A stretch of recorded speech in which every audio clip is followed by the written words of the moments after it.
been a manic Monday for Noida as factory workers clash with right gear police over pay, torch vehicles and choke key roads in the key industrial neighborhood of the national capital, stranding commuters at the Delhi border. Now, protesters earning under Rs 15,000 a month demand higher wages, overtime pay and 8-hour shifts, citing rising costs and unsafe conditions for women. Anger spiked after Haryana raised minimum wages by 35%, triggering comparisons for the same jobs.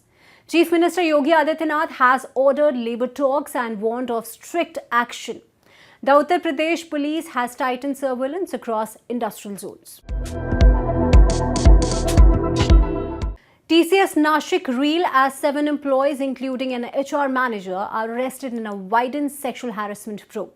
Multiple women allege stalking, abuse, body shaming and coercion since 2022. TCS suspends the accused pending inquiry.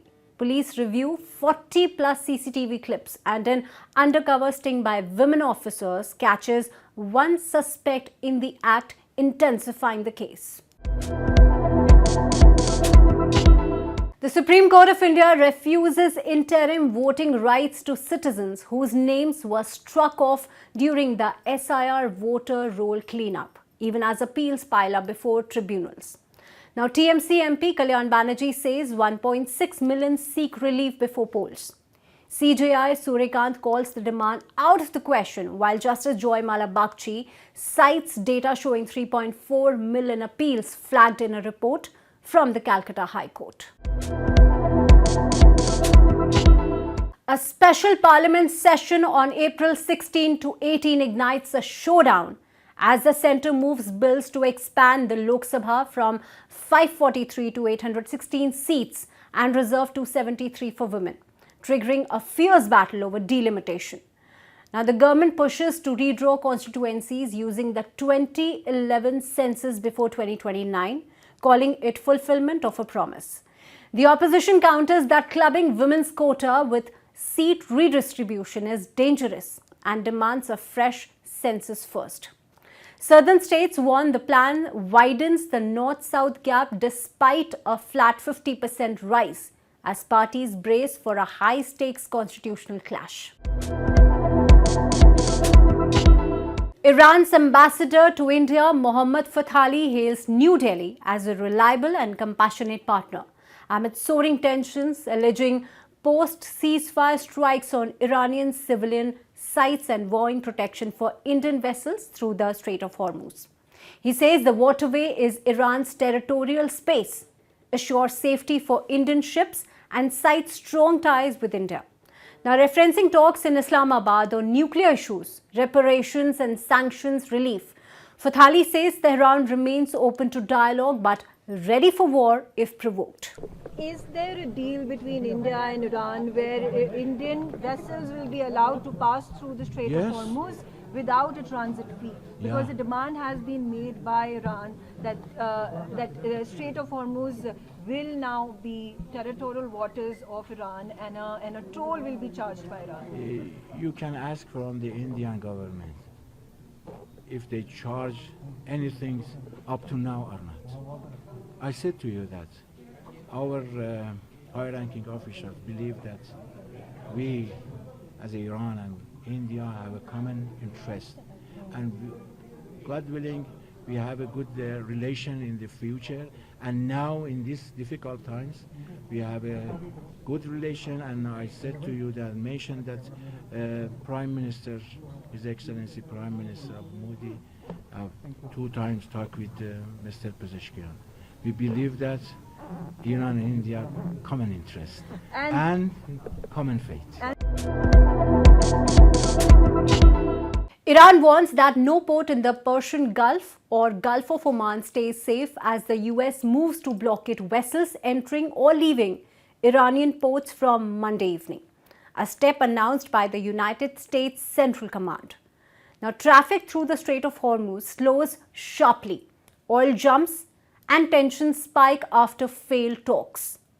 Iran vows shared maritime security and hints at retaliation while Donald Trump confirms the timing. The standoff rattles energy markets and casts a shadow over the ceasefire set to expire on April 22. Islamabad talks collapse after 21 tense hours as Iran alleges a dramatic twist mid-negotiation. Saeed Abbas Araghchi claims a phone call from Benjamin Netanyahu to J.D. Vance shifts the room from US-Iran deal-making to Israel's interests.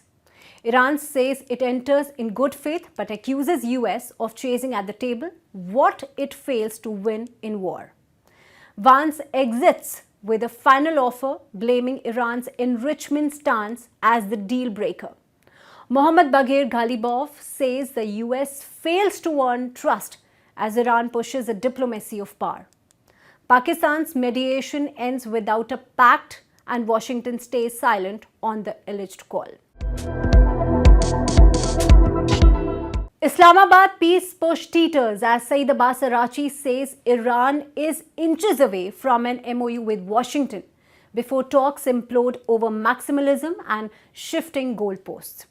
Masoud Pezeshkian insists a breakthrough is still possible if the US respects Iran's rights, praising negotiators including Mohammad Baghir Ghalibaf.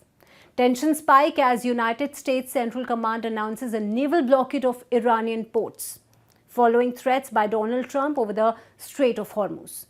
Ghalibaf fires back, threats change nothing, warning. If you fight, we fight. If you talk logic, we answer with logic. After a bitter clash with Donald Trump, Pope Leo XIV faces a new storm as Trump posts an image casting himself in a Jesus-like form, bathed in divine light and healing a man. Now the post follows Trump calling the Pope weak and very liberal, saying he is not a fan of Leo's views. The Pope had warned that a delusion of omnipotence fuels the US-Israel war in Iran, remarks seen as aimed at American leadership. Trump fires back, accusing Leo of being terrible for foreign policy, soft on crime and lenient on nuclear threats, repeating that he does not want a pope who thinks Iran can have nuclear weapons. He also defends US actions in Venezuela against Nicolas Maduro and claims Leo's rise is tied to US politics as the Pope continues condemning war. Now, following this, Pope Leo responds saying he does not fear the Donald Trump administration. Nation stands still as Asha Bhosle returns home one last time, wrapped in the tricolour, honoured like a national treasure. The voice that scores 8 decades of Indian memory falls silent at 92. Mumbai floods her residence with grief before state honour last rites at Shivaji Park. Now, from classical to cabaret, ghazals to pop, she defined Bollywood's golden sound. Guinness record holder, sister to Lata Mangeshkar, daughter of Pandit Dinanath Mangeshkar, partner to R.D. Burman, her ego outlives time.